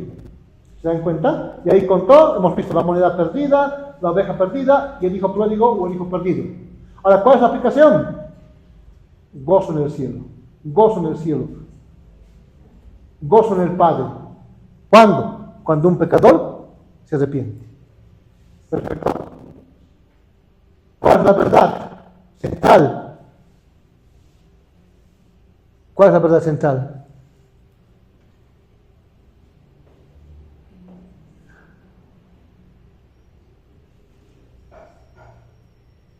¿Cuál es la verdad central? Que el Evangelio es universal. Que el Evangelio debe llevarse a todos. Las buenas. Que el Evangelio es para todos. ¿No ven? Las buenas nuevas de salvación. Y toda la Biblia habla del Evangelio. Desde Génesis 3:15, el protoevangelio, el primer Evangelio. ¿No ven? Y cuando un pecador se arrepiente, la aplicación, hay gozo en el cielo. Y si nosotros somos ciudadanos del reino, debería haber gozo en nosotros. ¿Hay gozo? Tiene que haber gozo. ¿Sí, no? O como los primeros estamos. ¿Por qué ellos? ¿Sí o no? Los judíos decían eso. ¿Por qué los gentiles? No, los gentiles son ciudadanos de segunda. No, son igual, de primera igual que ellos. ¿Ya? Las aplicaciones tienden a estar al final de la parábola, por lo general. Son introducidas con palabras como, os digo, asimismo, es como. ¿Ya? Cuando vean una parábola y al final vean esas palabras, ¿qué está haciendo? La aplicación. La aplicación. Es cómo tienes que estar. Si hay gozo en el cielo por un pecador que se arrepiente, tu corazón está lleno de gozo. ¿Quieres que tu corazón sí esté lleno de gozo? Evangeliza. ¿Estás llevando el evangelio? Sí, lo hago en la campaña de hace 2 semanas. No. El evangelio se lleva todos los días. Nosotros tenemos que llevar todos los días el evangelio. ¿Dónde vivimos? ¿Dónde trabajamos? ¿Dónde estudiamos? En todo lugar nosotros tenemos que llevar el evangelio. ¿Se dan cuenta? El evangelio hablado y el evangelio vivido. Este patrón, enfatizar la verdad después de una parábola, se llama la regla del énfasis final. O sea que la parábola con frecuencia tendrá una declaración de síntesis después de haber enfatizado la lección de la historia. O sea, ¿qué es la aplicación? Enfatizar esa verdad. El que tenga oídos, oiga. No seáis oidores olvidadizos, sino hacedores de la palabra, hacedores de la verdad. ¿Se dan cuenta? Analizar la parábola misma. Para analizar una parábola hay 3 cosas. ¿Ya? Ahí vemos un triángulo. ¿Por qué se llama triángulo? 3 lados y 3 ángulos. Triángulo. 3 lados, 3 ángulos. ¿Por qué se llama triángulo? Muy bien. Una parábola es como un triángulo. Hay 3 aspectos para analizar una parábola. ¿Ya? Es como un triángulo. Para analizar una parábola, haga 3 cosas. Identifique los personajes, los puntos de comparación y, hermana, buenas tardes, ¿cómo está, hermana? Pase. Para analizar una parábola, haga 3 cosas: identifique los personajes, los puntos de comparación y la lección principal y las lecciones secundarias. ¿Qué debo hacer? ¿Qué personajes hay en la parábola? Atiéndanme. ¿Qué personajes hay en la parábola? Identifica los personajes. 2. Los puntos de comparación. Cierra la puerta, por favor, hermano, hágame ese favor. Hemos visto, ¿no? ¿Qué está comparando? ¿Qué puntos de comparación? Hemos visto con los símiles, ¿sí o no? Puntos de comparación. La palabra de comparación y 2 cosas totalmente distintas y comparadas. Hemos visto. ¿Ya? Y la lección principal y las lecciones secundarias. En una parábola hay sobre todo una lección principal y es la importante. Y puede haber lecciones secundarias. ¿Ya? Yo también, pero lo importante es la principal. Identificar los personajes principales de la parábola. Cerca de 2/3 de las parábolas de Jesús son triadas, grupos de 3, ¿ya? Como triángulos. Así como un triángulo tiene 3 puntos, una parábola en triada tiene 3 personajes o 3 grupos de personas.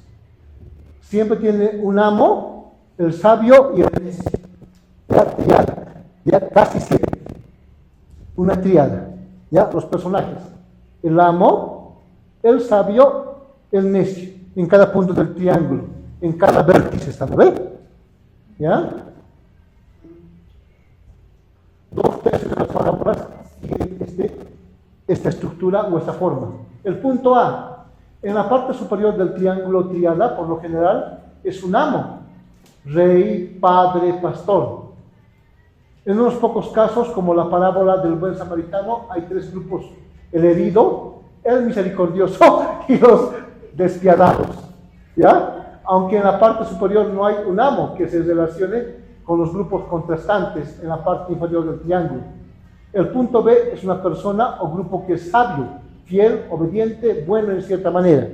Entonces, cuando van a interpretar una parábola, ¿qué van a hacer? Van a dibujar un triángulo. ¿Ya? Y cada punto del triángulo. Y en cada punto, los personajes. Amo. ¿Qué más? Sabio. Necio. amo, sabio, necio. ¿Ya? ¿Perfecto? Punto C. Es una persona o grupo que es necio, infiel, desobediente, malo de cierta manera. El sabio puede estar en el punto B o C, pero no en ambos. O sea, ningún personaje puede estar en más de un punto. Cada personaje está en un punto. ¿Ya? O está en el punto A o en el punto B. O es sabio o es necio. ¿Ya? O es amo. ¿Ya? No puede ser lo mismo. Nota el contraste entre la parte inferior del triángulo. Estos son opuestos, aunque ambos se relacionan con el amo del punto A. Una tercera parte de las parábolas de Jesús no son triadas. 2/3 partes son triadas. Una tercera parte no es triada. Ya estoy dando puntos para cómo interpretar parábolas. Y estoy siendo bien claro. Estas cosas no les van a dar en otros lugares. Así que les voy a exigir de una forma bastante sustancial en las prácticas y en los exámenes. Los voy a masacrar en esencia. Voy a ser como Nabucodonosor. Voy a limpiar el campo con ustedes. Una tercera parte de las parábolas de Jesús no son triadas.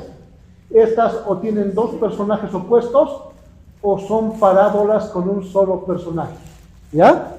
Tienen dos personajes opuestos. Por ejemplo, el fariseo y el publicano, dos personajes. Eran opuestos. Un principal, un honorable, reconocido, un piadoso, un espiritual supuestamente, un maestro, un pastor, todo. Y un publicano, un traidor, un pecador, un expatriado, un aborrecido. ¿Sí o no? ¿Se dan cuenta? ¿Ya? O son parábolas con un solo personaje. A ver, recuerden parábolas con un solo personaje. Para empezar. Ejemplo de parábolas con solo dos personajes o dos grupos son el sabio y el necio que hicieron su casa. Mateo 7, 24 al 27. ¿Hemos visto, no ve? Ya puede ser. El fariseo y el publicano. Lucas 18, 9 al 14. Los reyes en guerra. Lucas 14, 31 al 32. El siervo y su amo. Lucas 17, 5 al 8. O sea, solamente hay dos personajes. Y usualmente son opuestos. ¿Ya? ¿Cuál es el personaje? La mujer y Jesús. ¿Me están alegorizando? Puede ser, estoy bromeando. ¿Ya? Pero por ejemplo, esa parábola ha sido mal interpretada. Vamos a interpretarla conmigo. La levadura, por ejemplo, ¿qué simboliza? Siempre. Cosas malas. ¿Sí o no? Simboliza la doctrina de los fariseos o de los saduceos. Mala doctrina. En 1 Corintios 5 simboliza pecado, incesto. Siempre simboliza malas cosas. Por eso antes de la Pascua, en los panes sin levadura, se tenía que limpiar de levadura. Ni una partícula de levadura tenía que haber. ¿Por qué? Porque la levadura siempre es mala. Así la mujer coloca 2 medidas de levadura en la harina para hacer pan, en la masa. ¿Ese crecimiento es bueno o malo? Es malo. Análogamente hablando, hasta el siglo III, atiéndame, hubo persecución contra la iglesia. El imperio perseguía a la iglesia. Vino un emperador llamado Constantino. Este no era cristiano, pero utilizó al cristianismo y a la iglesia para sus fines políticos. El imperio se estaba destruyendo, se estaba corrompiendo, por dentro y por fuera. Por dentro moralmente, por fuera las hordas bárbaras estaban cada vez destruyendo las fronteras del imperio y haciéndolo más pequeño. ¿Ya? ¿Qué hizo? Quiso de nuevo unir el imperio. ¿Cómo lo hizo? En el primer siglo fue con la adoración al emperador. Si no adorabas al emperador, eras muerto.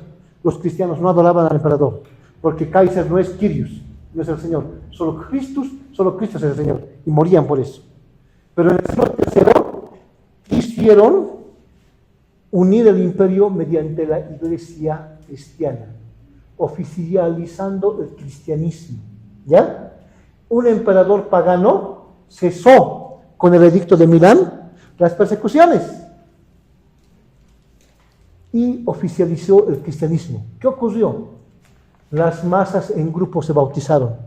Miles y miles de paganos se bautizaron.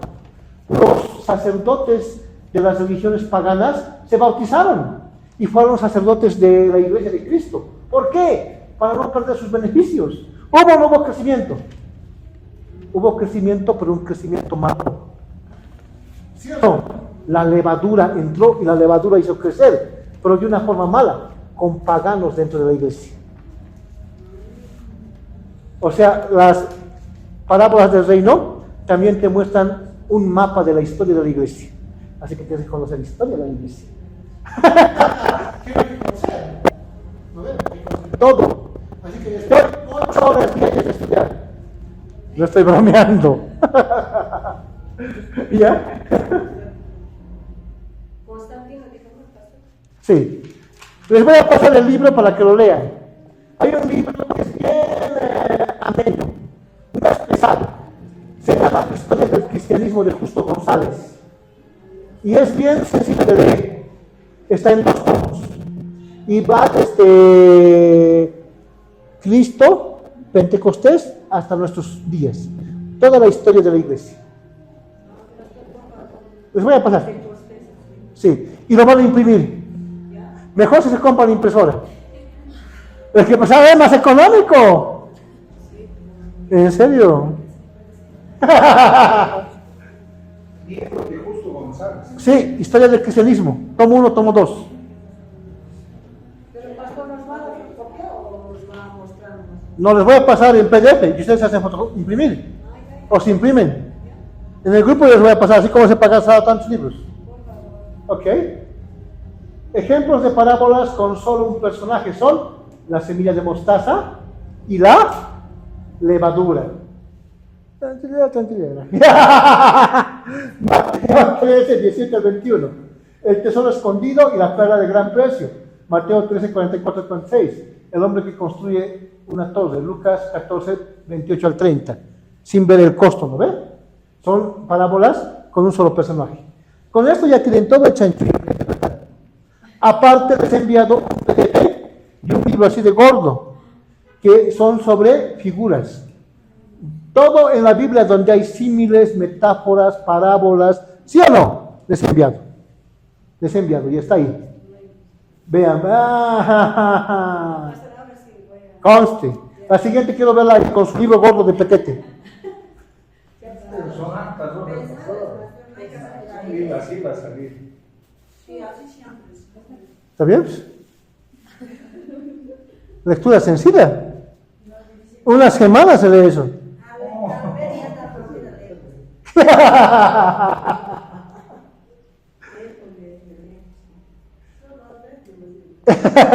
Identificar los pocos puntos de comparación en una parábola.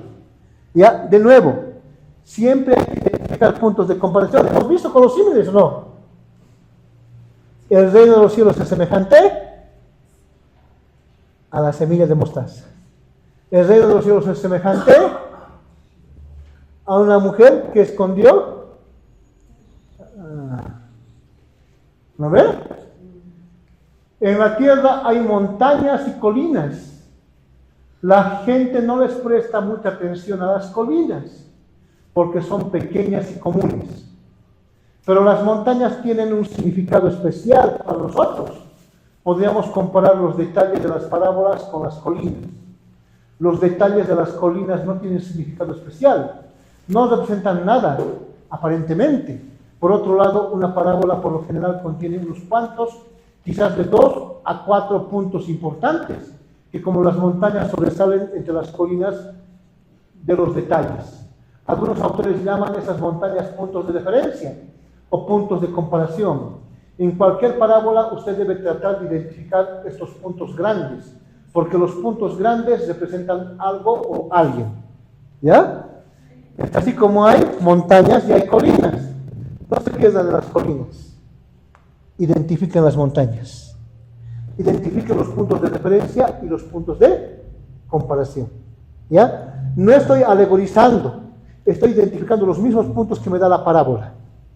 ¿Perfecto? Por ejemplo, En la parábola del buen samaritano, Lucas 10, 25 al 37, hay colinas de detalles, pero hay 4 puntos de montañas. ¿Cuáles son los puntos de referencia? ¿Ya? Punto de comparación de montaña, los ladrones. ¿A quién representa el punto de montaña? A los que hacen daño a otros. El hombre herido, otro punto de comparación. ¿A quién representa el punto de montaña? A los que están en necesidad.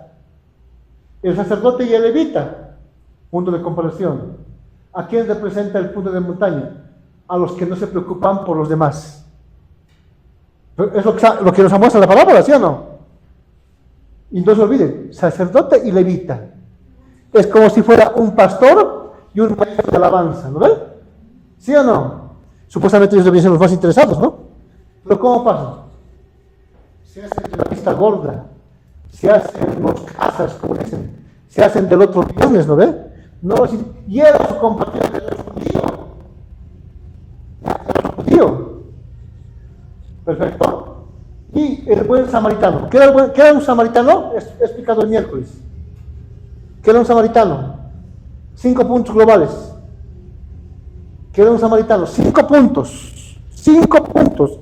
¿Cómo pierden? Si sacan 50, 55. 60, 65. Puede determinar su aprobación de conocer. 5 puntos globales. ¿Qué era un samaritano? El que se cogió al... No, porque más detalles. Es lo que dice, pero el miércoles lo he explicado, ¿no ven? Y he explicado detalladamente. Históricamente he explicado el miércoles.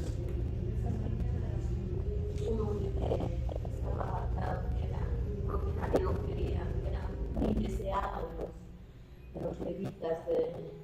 ¿Por qué era indeseado? ¿Por qué nadie lo quería? Porque tenía enfermedad, tenía... El samaritano era una vez... Era de Samaria, era un pueblo que rechazaba a los judíos.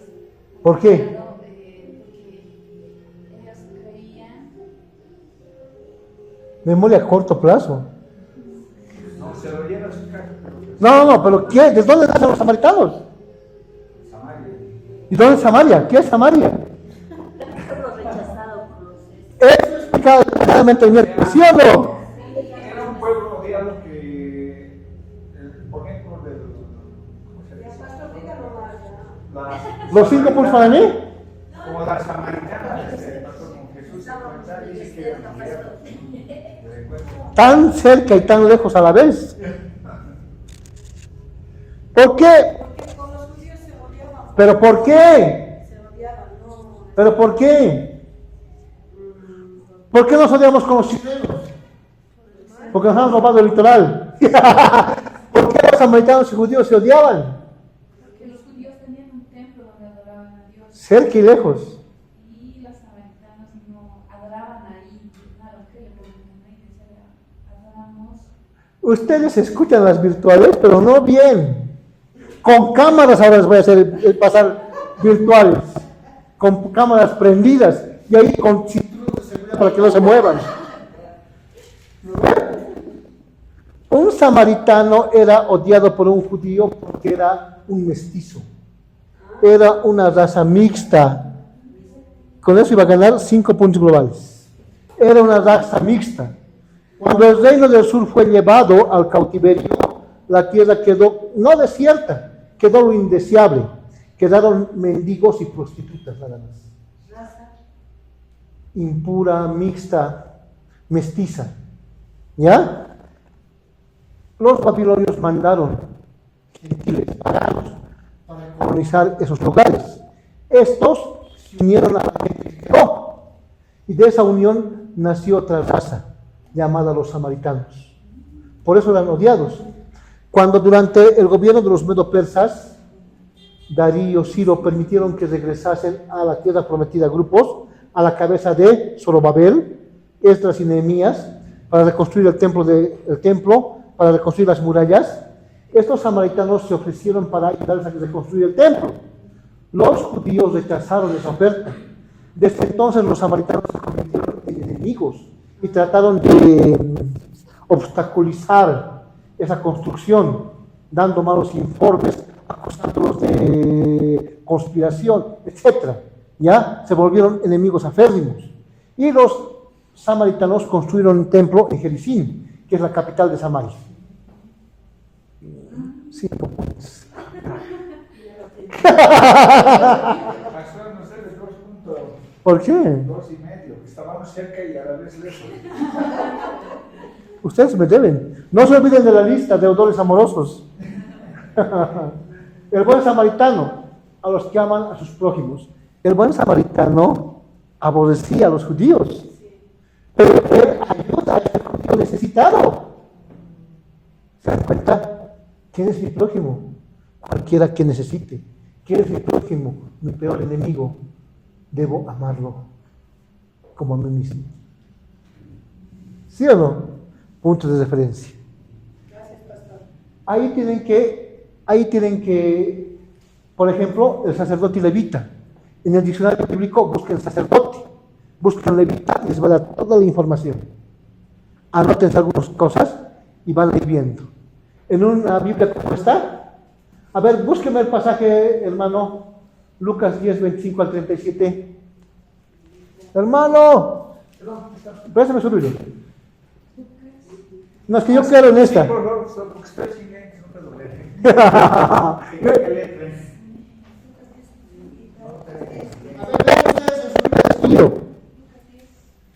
Está en la diapositiva.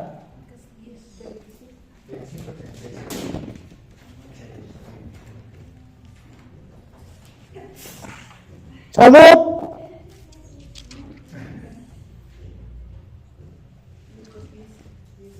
Al 37.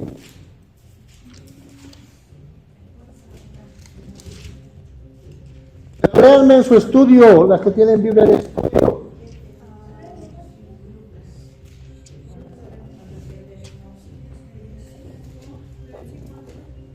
Al 37.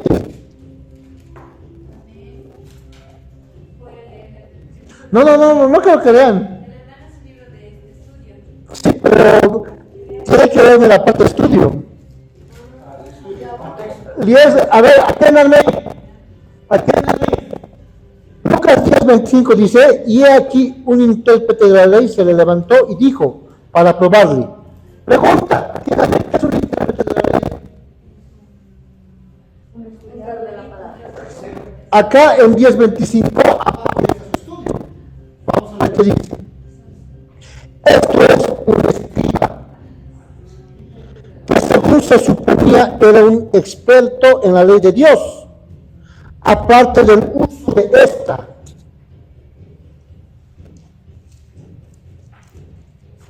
Palabra en Mateo 22:35, vea la nota allí. En Mateo 22:35 igual. Lucas es el único de los escritores de los evangelios que la emplea tanto. Ahora, ¿qué más dice?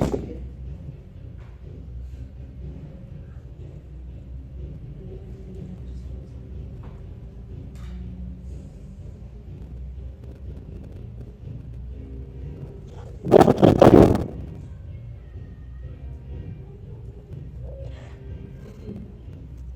Aquí está el 32. Los levitas provenían de la tribu de Leví, pero no eran descendientes de Aarón.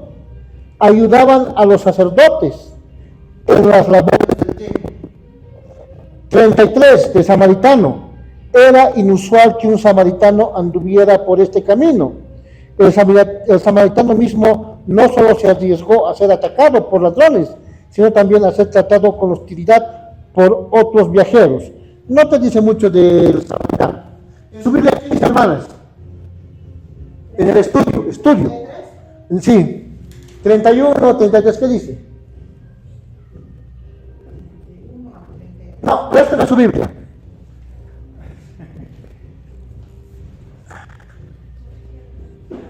No quiero que me lean el pasaje, sino el estudio. Esto. El estudio.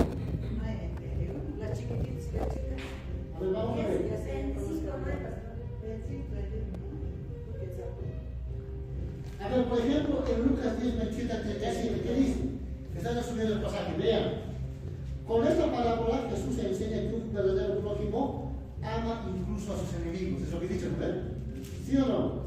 Los ladrones viajaron vieron al viajero judío como un objeto, alguien de quien fácilmente se podían aprovechar.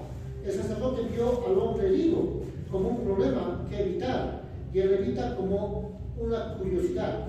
Solamente el despreciado samaritano, enemigo de los judíos, lo trató como una persona que necesitaba amor. En la historia hay tres grupos que resaltan. Muchas veces es fácil justificar la falta de amor, aunque nunca es lo correcto. Nuestro prójimo es cualquier persona necesitada. Más está aplicando, ¿ven? ¿Sí o no? Verso 33 que dice: existía un odio profundo entre los judíos y los samaritanos. Los judíos se consideraban a sí mismos los descendientes puros de Abraham, pero los samaritanos eran descendientes de israelitas, que se habían mezclado con gente de otros pueblos, después del destierro de Israel por los asirios, verso 53. Para este intérprete de la ley, el samaritano habría sido la persona con menos probabilidad de hacer lo correcto. ¿Se dan cuenta? Ahí ya está dando lo que significa. Por eso una Biblia de estudio. Y es por eso que tienen que tener... ¿Cómo se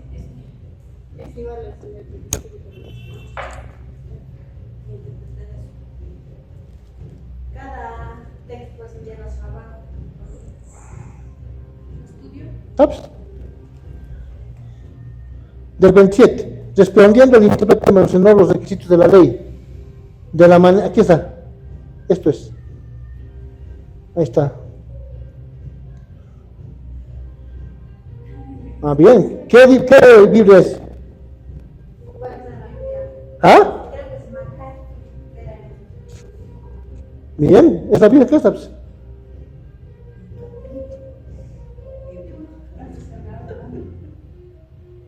Los levitas provenían de la tribu de Leví, no eran descendientes de Aarón. Eso mismo, ¿sí? Samaritano, eso mismo, es MacArthur. Bien, aquí abajito está, 33 es tu estudio. Está diciendo que es un samaritano, que es un levita.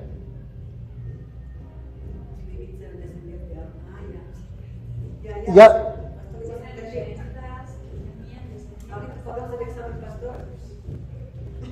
Tenemos hasta las 6.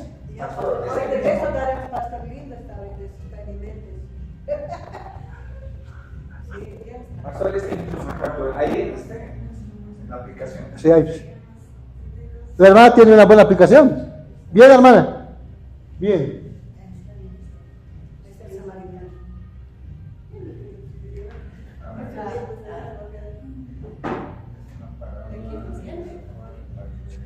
Ya están ubicados, ¿no ve? Muy bien, está bien.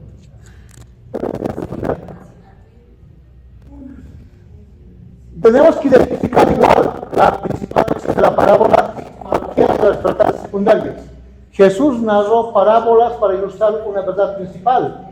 Usted debe aprender a expresar en una oración la lección principal de una parábola. De nuevo, ¿cuál es la verdad principal? Toda parábola tiene una verdad principal. Ustedes en cada parábola tienen que enunciar esa verdad. En una sola frase completa. Una verdad. ¿Ya?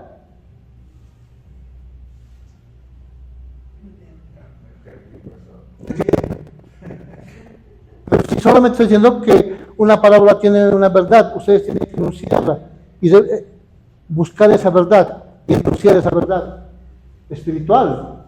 Pero también tiene verdades secundarias. Una parábola tiene solo una verdad principal, pero puede contener verdades secundarias.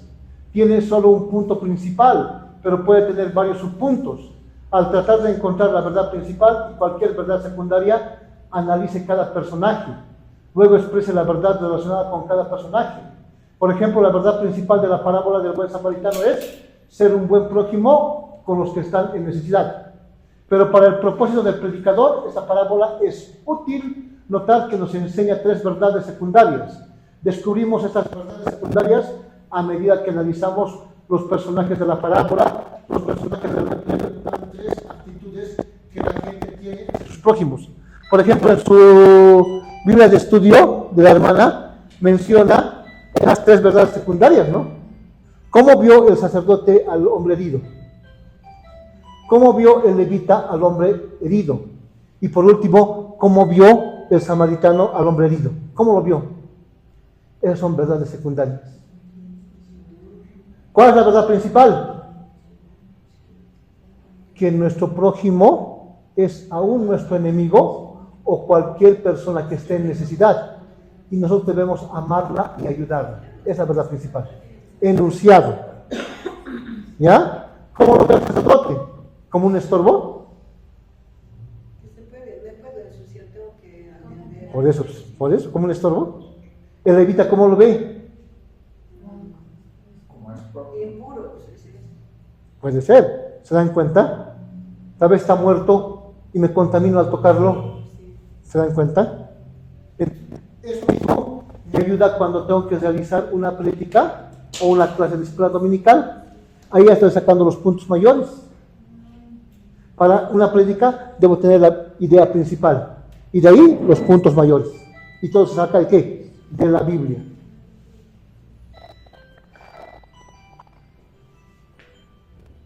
Personaje, el hombre que fue asaltado. Algunos que encontramos en la vida están en gran necesidad de nuestra ayuda.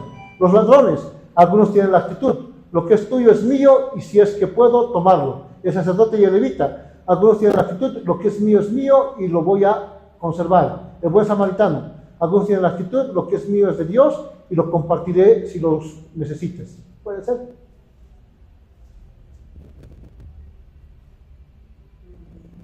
Esto ya hemos visto, ¿no? Por ejemplo, la parábola del sembrador, ¿qué enseña? ¿Cuál es la verdad principal? Que solo un corazón dispuesto por Dios está abierto a la palabra de Dios. Si Dios no obra en ese corazón es de piedra, ¿no ve?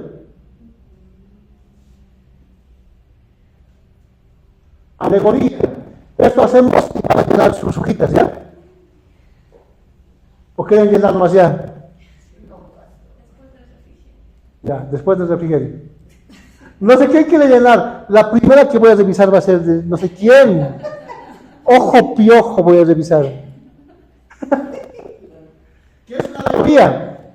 Una alegoría es una historia o enseñanza corta que compara dos cosas sin usar la palabra como, ni semejante, igual, y en la que varios puntos representan algo.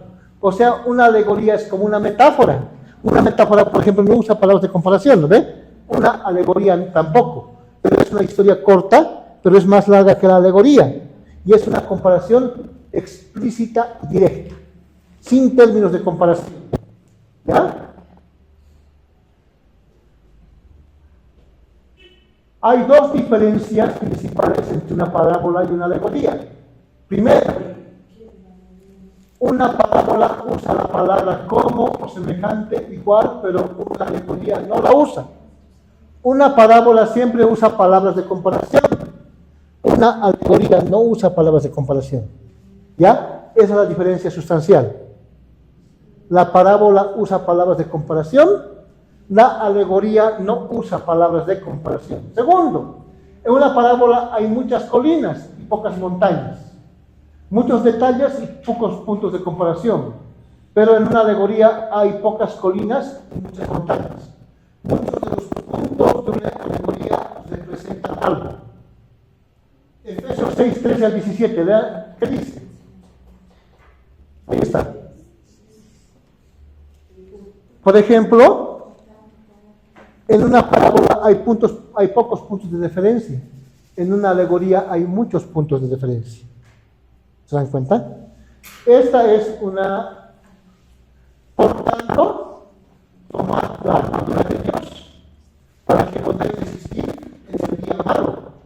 Y habiendo acabado todo, estad firmes. Estad pues firmes, ceñidos vuestros lomos con la verdad. ¿Ya? En la armadura del soldado, ¿qué ceñía los lomos? Muy bien. ¿Y a qué lo está comparando la coraza? ¿Qué es la verdad? Y vestidos con la coraza de justicia. ¿Qué es la justicia? ¿Qué dice Romanos 5:1? Justificados pues por Dios tenemos paz, por Jesucristo. Justificados pues tenemos paz para con Dios, por medio de Jesucristo. Somos declarados justos en base a la justicia de Cristo. En el momento de nacer de nuevo, somos declarados justos. Somos salvos, no somos hechos justos, somos declarados justos. Esa es la coraza que nos protege. Calzados los pies con el apresto del Evangelio de la paz. Ahora, ¿qué está hablando sobre el calzado? ¿Sobre las botas o sobre las sandalias del soldado? El Evangelio de la paz. ¿Se dan cuenta? Así como las botas o los calzados sirven para que caminemos, qué hermosos son los pies de aquellos que llevan buenas nuevas, ¿no? O traen buenas nuevas, o que llevan el Evangelio. Nosotros igual tenemos que saber cuáles son las botas del soldado cristiano. Llevar el Evangelio de la paz, el Evangelio de la reconciliación entre Dios y el hombre por medio de Cristo. La labor que debemos llevar todo el tiempo. Sobre todo tomar el escudo de la fe. ¿Para qué sirve el escudo?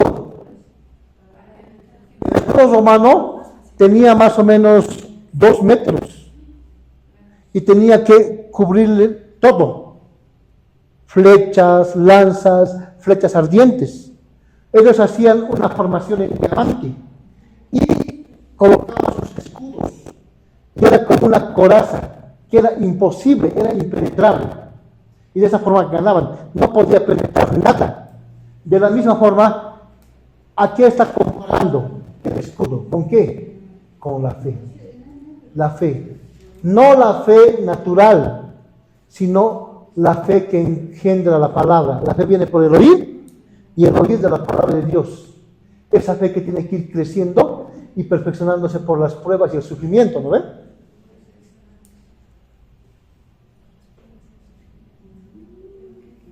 ¿Para qué sirve ese escudo? Para apagar los dardos de fuego del maligno.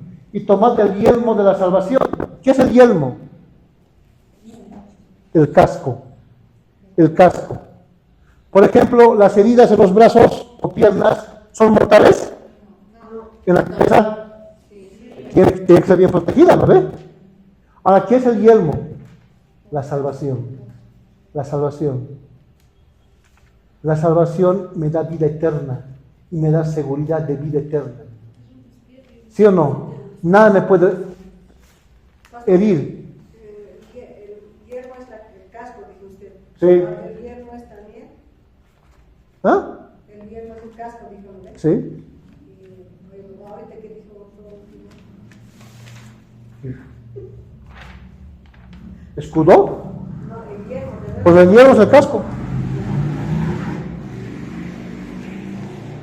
¿Qué? Creo que le voy a mandar a tomar aire. Y la espada del Espíritu, que es la palabra de Dios. ¿Cuál es la espada? La palabra de Dios. Era presentada por el enemigo. ¿Qué hizo?